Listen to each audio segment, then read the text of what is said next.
Hello friends, I am नम्रता। मैं आशा innovative study में आप सभी का स्वागत करती हूँ। आज से हम पॉलिटी की एक नई सीरीज स्टार्ट करने जा रहे हैं और हम इसको बहुत ही डीपली कवर करेंगे और इससे रिलेटेड क्वेश्चंस भी देखेंगे और आई होप कि ये आपके सभी कॉम्पिटिटिव एग्जाम्स के लिए हेल्पफुल होगा।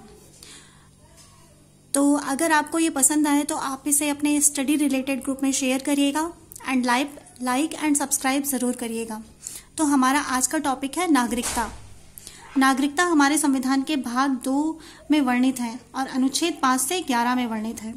नागरिक राज्य में निवास करने वाला वह व्यक्ति जिसे राज्य की पूर्ण सदस्यता प्राप्त है तथा वह अपने राज्य और संविधान के प्रति पूर्ण आस्था रखता है, नागरिक कहलाता है।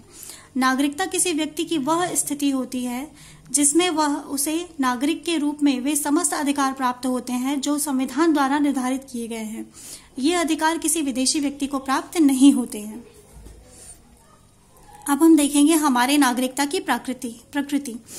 हमारे भारत में नागरिकता की प्रकृति एकल है, जैसे कि ब्रिटेन में है, और ये जो एकल नागरिकता है, ये एकल नागरिकता का प्रावधान ब्रिटेन से ही लिया गया है। पहले हमारे भारत का एक अंग है जम्मू एंड कश्मीर, वहाँ पर दोहरी नागरिकता थी, बट जब से धारा 370 हट गया है तब से वहाँ पर भी एकल नागरिकता का ही प्रावधान है। अब हमारा नागरिकता धारित करने का आधार क्या है हमारे इंडिया में? तो हमारे भारत में जन्म से नागरिकता ग्रहण की जा सकती है, वंश परंपरा द्वारा, मीन्स अगर हमारे एंसेस्टर्स का जन्म यहाँ पर हुआ है तो भी ग्रहण की जा सकती है, देशीकरण द्वारा या फिर प्राकृतिक रूप से ग्रहण की जा सकती है, पंजीकरण द्वारा ग्रहण की जा सकती है, भूमि विस्तार द्वारा या फिर क्षेत्र समाविष्टि द्वारा ग्रहण की जा सकती है।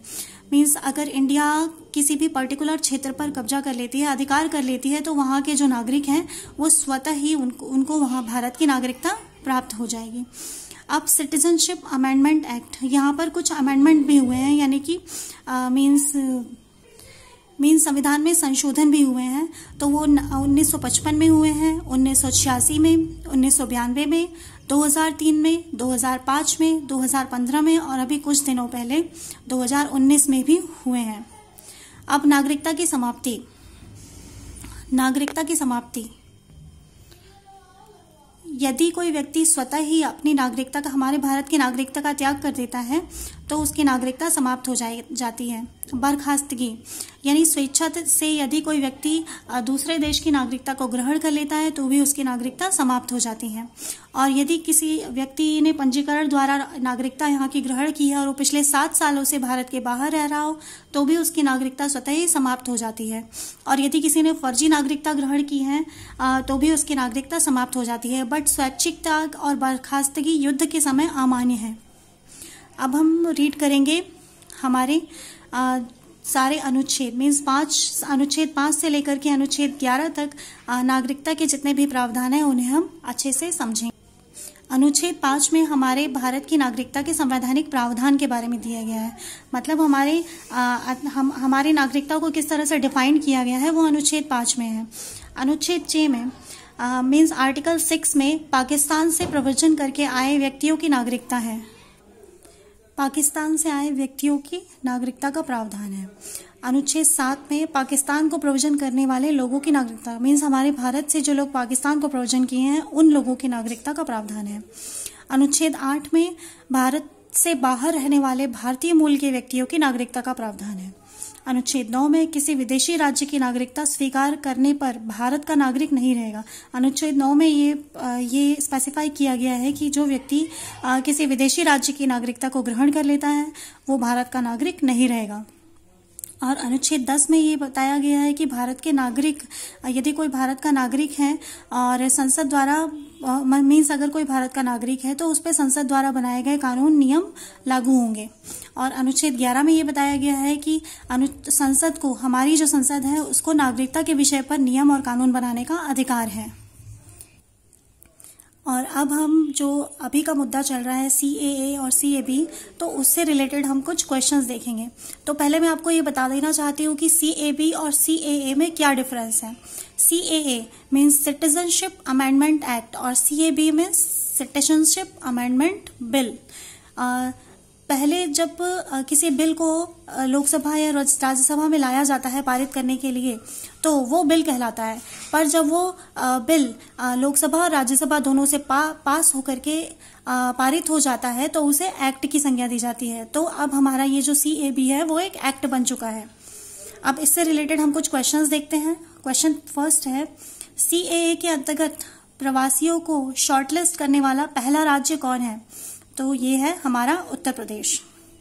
सेकंड क्वेश्चन है, किस राज्य ने CAA को वापस लेने का प्रावधान रखा है? केरल ने। केरल ने CAA यानी सिटीजनशिप अमेंडमेंट एक्ट को वापस लेने का प्रावधान रखा है।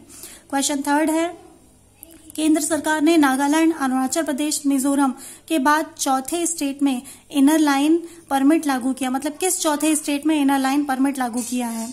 तो ये मणिपुर। पहले मैं आपको ये बता दूं कि इनर लाइन परमिट क्या होता है। ILP कहते हैं इसे। इनर लाइन परमिट ये होता है कि अगर हम नागालैंड, अरुणाचल प्रदेश या मिजोरम में जाते हैं तो हमें वहां की गवर्नमेंट से परमिशन लेनी पड़ती है, तभी हम उस स्टेट में एंटर कर सकते हैं। तो अब ये ILP वाला चौथा राज्य बन गया है मणिपुर। अब क्वेश्चन 4, राज्यसभा में CAB कब पारित हुआ? 11 दिसंबर 2019 को। और लोकसभा में कब पारित हुआ? तो 9 दिसंबर 2019 को। ये बहुत ही इंपॉर्टेंट डेट्स हैं, 11 दिसंबर और 9 दिसंबर। किस राज्य में NRC सबसे पहले लागू हुआ? तो आप सभी ये जानते हैं, असम में। NPR का फुल फॉर्म क्या है? National population register. NPR national population register. और NRC का फुल फॉर्म क्या है? National register of citizens. NRC का फुल फॉर्म क्या है? National register of citizens. Question 7, Bharat में प्रवासियों को 11 साल की बजाय अब कितने साल रहने पर ही नागरिकता मिल जाएगी? तो अब सिर्फ प्रवासियों को 5 साल रहना पड़ेगा तो ही नागरिकता मिल जाएगी। कुछ लोग इसे 5 साल और कुछ लोग इसे 6 साल बता रहे हैं, तो इसमें आप कंफ्यूज मत होइएगा, क्योंकि 5 साल पूरा रहने पर 6वें साल में आपको नागरिकता मिलेगी। नेक्स्ट है, NRIC का फुल फॉर्म क्या है? National register identity card. National register identity card. Next question है, नागरिक संशोधन बिल के द्वारा किस अनुच्छेद के उल्लंघन की बात कही जा रही है? जो हमारा ये CAA सिटीजनशिप अमेंडमेंट एक्ट आया है, उसके द्वारा किस अनुच्छेद के उल्लंघन की बात कही जा रही है? तो अनुच्छेद 14। और अनुच्छेद 14 क्या है? समानता का अधिकार, राइट टू इक्वलिटी। क्वेश्चन 10 है, किस अनुच्छेद में संविधान संशोधन के बारे में बताया गया है?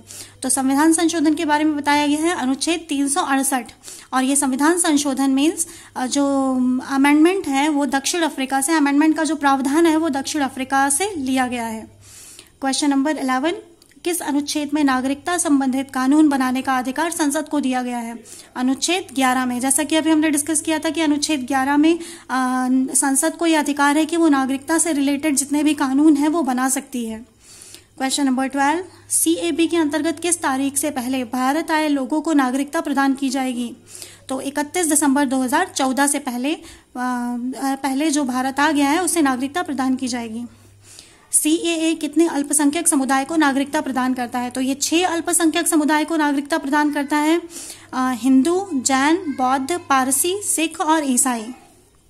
Now next question, CAB Lok Sabha में पारित होने वाला किस नंबर का बिल है? तो 126वां बिल है। ठीक है, CAB लोकसभा में पारित होने वाला कौन से नंबर का बिल है? 126वां बिल है। और इस क्वेश्चन का आंसर आप मुझे कमेंट बॉक्स में करके बताइएगा। ये क्वेश्चन है, भारत में CAA यानी सिटीजनशिप अमेंडमेंट एक्ट 2019 कब लागू किया गया? ठीक है फ्रेंड्स, तो आज हम इसको यहीं पर ख़त्म करते हैं और नेक्स्ट वीडियो में मैं आपके लिए और एक अच्छा टॉपिक लेकर आऊँगी। Have a nice day.